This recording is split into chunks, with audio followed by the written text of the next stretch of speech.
trying to log in through GoToMeeting, but the meeting... And we're going to put everyone on mute. Okay, let's get started. Okay.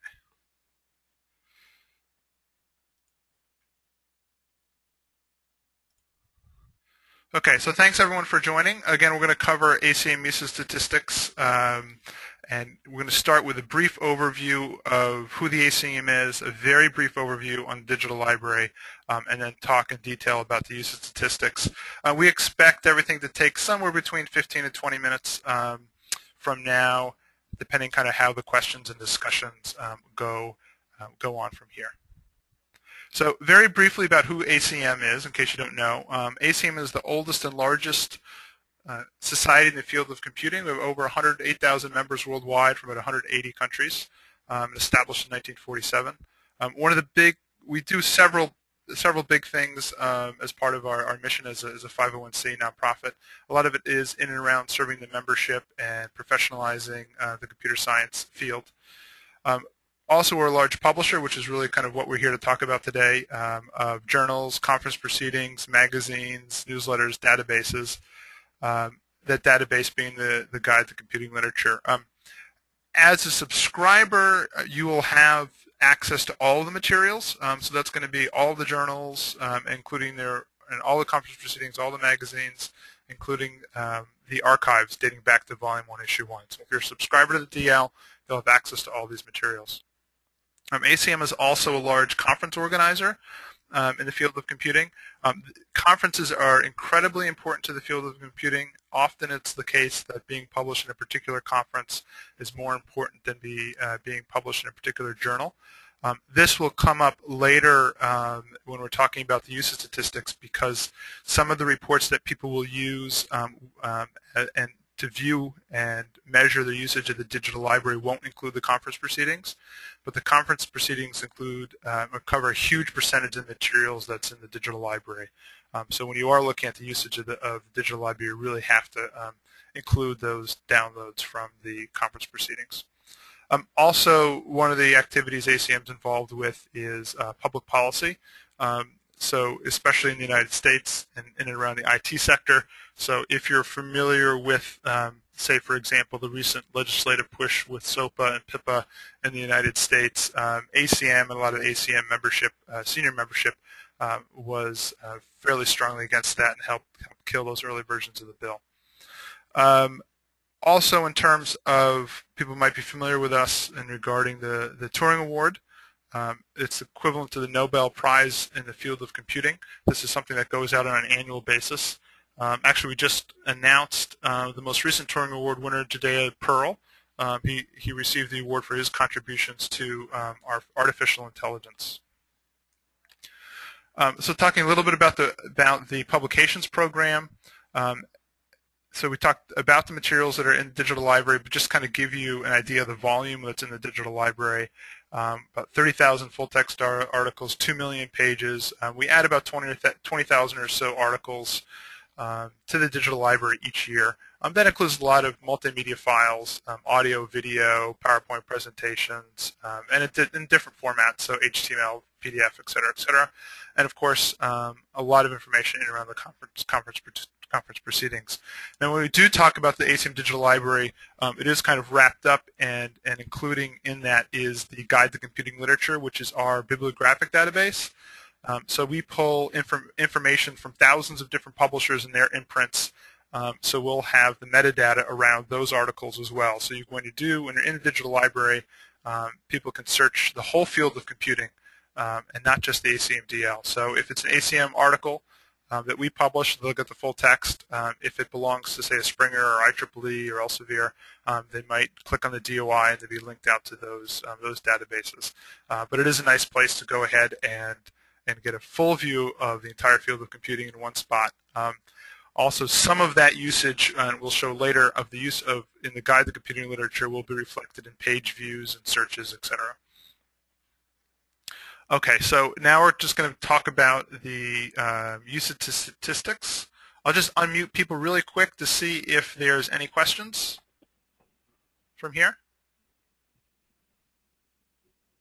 Okay, I'll go ahead and keep going. Put people back on mute. Just this is a very rough outline about how the digital library works with regards to kind of the workflow. So ACM will collect all of the digital library subscriber usage. The first thing we'll do is we kind of have some internal reports that we make available. Those are not necessarily counter compliant, but we'll do that to say, for instance, if we have trials that are running or to just monitor the performance of the digital library. We have these kind of internal reports tools that we can use. Those aren't really available for folks outside of the organization. The data, though, and this is kind of something that we use on a live basis. The data, though, every month is compiled and sent to Scholarly IQ, and they're our third-party usage statistics provider. So we'll give them the data. They'll go ahead and structure it and make sure that it's in a counter-compliant format, and they actually are Counter 3 compliant. And so they'll essentially do several things for us. Most importantly of which is populate the information inside ACM, the acmreports.org website. And this website is where, as either a consortia head or a consortia member, or even if you're not a consortia member, maybe you're a government subscriber, a corporate subscriber, you can go ahead and get access to those reports through this web tool. We also do, through Scholarly IQ, have delivery of sushi reports. So we can show you where you can get the sushi reports. Basically, what we'll do is we'll put you in touch with Scholarly IQ, and they can deliver the sushi reports depending on which type of service you use for the delivery of sushi. Scholarly also gives us, at least ACM internally, some macro reports, so we can kind of help look at the usage that's going on at DL across all of our subscribers. So this is kind of how the workflow works again for the usage. And how to get access to your particular usage statistics. Simply go to acmreports.org. You'll be prompted for username password. Each subscribing institution to the digital library should have a username password. Each consortia head, if you happen to be a consortia head, should have access to the ACM reports. If you do not, or you do not know what it is, or it's no longer working, all you need to do is send us an email with your institution name and your contact information at dl-info@acm.org, and we can go ahead and get that information to you. Okay. Two of the big takeaways, and we'll cover this as we go through because I'm going to jump into the actual reports in a moment. Again, we're talking about the conference proceedings. About 2/3 of the materials inside the digital library deal with conference proceedings. And those are not included in the JR1 report. The JR1 report is that counter-compliant standard report that covers just journals. Now, of course, all of our journals are included in that, but not the conference proceedings. So the important thing is if you're pulling from Sushi, and you're aggregating all of your JR1 reports from all the different different databases and journal publishers, and you're using that to measure or evaluate the digital library usage, you're only getting 1/3 or less of your full text downloads. So you got to keep that in mind. The report that we do use, and we'll show you this report, it says download request by month and type, and I'll show you exactly where that is and how it works.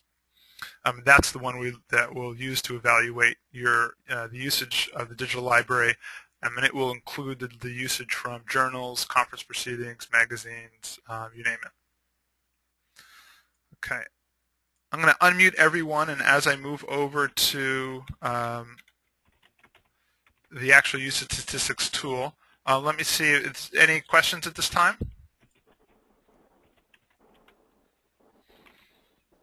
Okay, no questions. So I'll go ahead and mute folks again. Actually, I'll leave people unmuted for now because we're going to jump in and get into some of the specifics about it. So if you do have any questions at this point, just go ahead and jump in.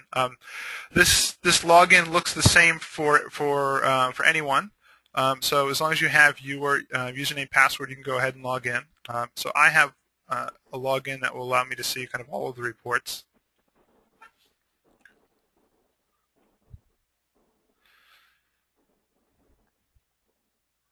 So this is probably the one page you might not see, but it essentially looks the same. we're going to use this kind of dummy account as an example as we go through the reports. When you do log in, it should look something very much like this. If you are a consortia administrator, the only one difference will be that you can look at the different institutions uniquely, or the usage for your entire consortia at once. I can show you what that view looks like. I'll just use Amigos as an example. So if we go into the Amigos logged in here, the Amigos Library Services is in the U.S. They could go to any of their individual institutions and look at reports, or they can look at reports for this particular one institution's download request by month and type, and look at the overall usage of the whole consortium. So that's really the only difference you'll see between the consortia head look and feel and your specific institution look and feel. All right, so I'm going to go ahead to this dummy account. Okay, so first thing is we look at this list of accounts here. We have counter reports, and these are going to be your the standard counter reports that you're familiar with. JR1, which is going to be those journal reports by month, the name of the journal. JR4 reports, and the BR, the book report. After that, below here we have some custom reports. Now these are counter compliant in the sense of how they're measured, but they're not standard counter reports. So that's kind of the big differentiation here. Generally, when people are using Sushi, they're probably going to be pulling this particular JR1 report. Again, that's only going to be a fraction of the total usage. So why don't we kind of look at that now? So for this particular institution, JR1, let's look at 2011, so we'll have an idea about the total amount of downloads for the year. So this institution, let's see, this is the full list of all of their articles coming just from journals. So if you look at the totals for journals for the year, we have 928. Okay, which is pretty good for access to just the 40+ journals that are, and some of the magazines that are considered journals, such as Communications for the DL. But I'll juxtapose that to this particular report, download requests by month and type. And so here you have 2,848 full text downloads. So the difference here is that not only including journals, so here's the journal list, but you're also including affiliated publications. We'll discuss what those are in a minute. Magazines, newsletters, and the big one here, which is conference proceedings, which is not included in that JR1 report.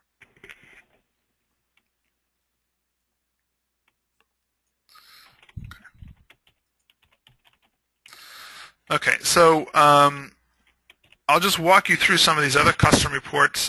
Some of them are particularly interesting, some are more or less straightforward. So the top sheet summary. This is not going to give you any information on the full text downloads, excuse me, as we saw in the other reports, but it will give you kind of your visits, page views, minutes per visits, etc. Some search runs, abstract views. There are some article requests. These actually would be the full text views, but they're not broken down depending on the types of materials. They're just kind of overall.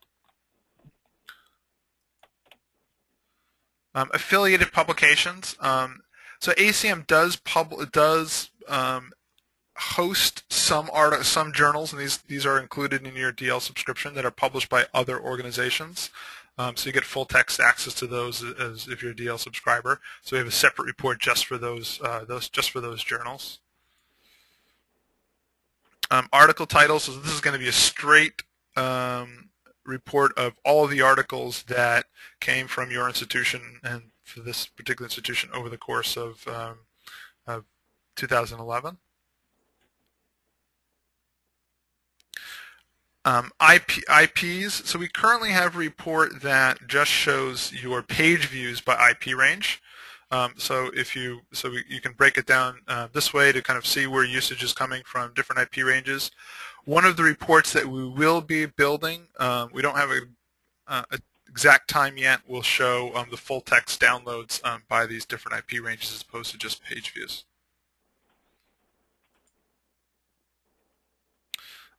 Here's your journal requests by month and type. So this is going to be just your ACM journals.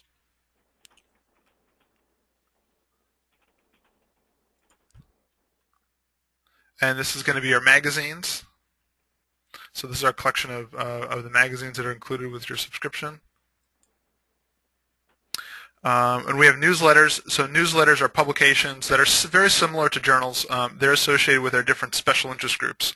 So ACM has these different communities within the field of computing that focus on specific areas such as software or human-computer interaction or computer graphics. And they'll publish these particular newsletters that have articles relevant to the field and to the community, and we have special reports just for those. The last is transactions. This is kind of a legacy report. Transactions are journals. This particular report is actually included in the journal report. They're just journals by a different name. They're just a branding exercise. So if we look at ACM transactions on programming languages and systems, or TOPLAS, we're going to see that one also in the journal report here. There it is, TOPLAS. One of the things, too, of course, is you have the ability to download the articles in kind of different views. The default is this HTML view, but you can go ahead and do the PDF, CSV file, or Excel. If you have Sushi and you're interested in setting up a Sushi report, all you need to do is log into your or get a Sushi feed. All you need to do is log into your account, click on Sushi here. You'll be prompted for a couple fields of information, including which Sushi provider you use. That request will go directly to Scholarly IQ, and they're going to help you set up that Sushi feed. So again, the big thing I wanted to emphasize regarding the usage reports is that when you are looking at the JR1 report, you're only going to be looking at the journals, and since the journals represent a third or maybe less than a third of the full text that's included in the ACM Digital Library, you're not going to really get the whole all the downloads your institution is getting for the year. You really need to be looking at this particular report to do so, this downloads request by month and type.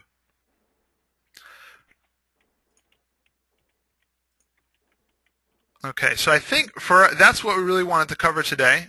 This would be kind of a great opportunity for folks to ask any questions, either about the usage statistics or any other questions about the DL in general. I'd be happy to cover.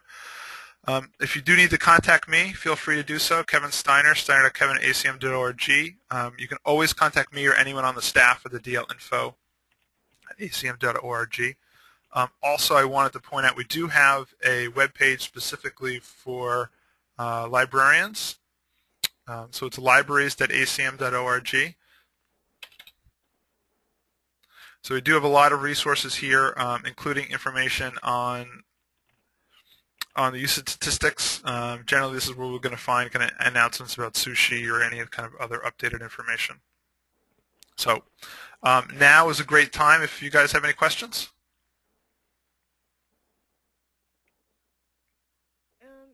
Yes, this is Sandy from MSU. Sure. I cannot access the Ultimeeting at all. The password was always set. Okay. Do you have any recording of this or something? Yes, we're going to be recording. We're recording this session, and we'd be happy to. We'll post it on our website, and then we'll also go ahead and we'll send everyone an email, probably to the link of the session. Excellent. Okay.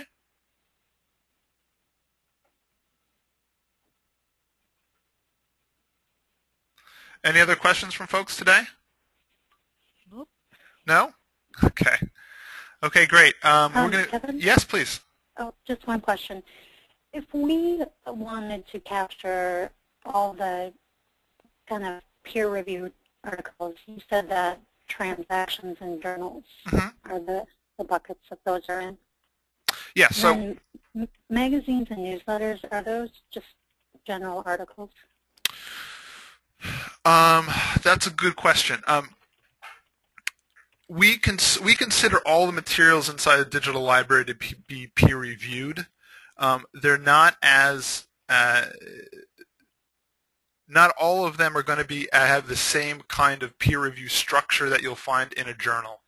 So, for instance, the materials that are in a conference proceedings we would consider peer-reviewed, or in our magazine peer-reviewed, but not the same, maybe not to the same as you would expect to a particular journal. So the magazines in particular, a good example is Communications of the ACM, which is our flagship publication. That actually is, I'll just kind of hit the website to give you an idea of what's included. There are articles in here that are maybe more conversational, letters from the editor, etc. Except the ACM Communications that we consider a magazine, it's ranked by ISI, and it's ranked #1 in several categories within ISI. So it does have this kind of standard peer review system that a journal does. So even though we might categorize it as a magazine, the magazine reports, it will show up. It will show up in the journal report. May not be so with all the titles, but generally, if you are looking at peer-reviewed, the only really way to do it is look across all the materials that are downloaded, all the full-text materials that are downloaded. Okay. Okay.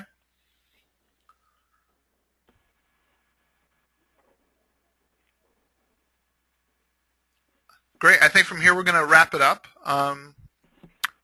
Again, if you want to go ahead and reach out to us, dl-info@acm.org is probably the best place, and we'll be sending just a quick follow-up email to thank you guys, everyone, from attending, and probably a link to this particular webinar training session. So thanks everyone for your time. Thank you. Thank you.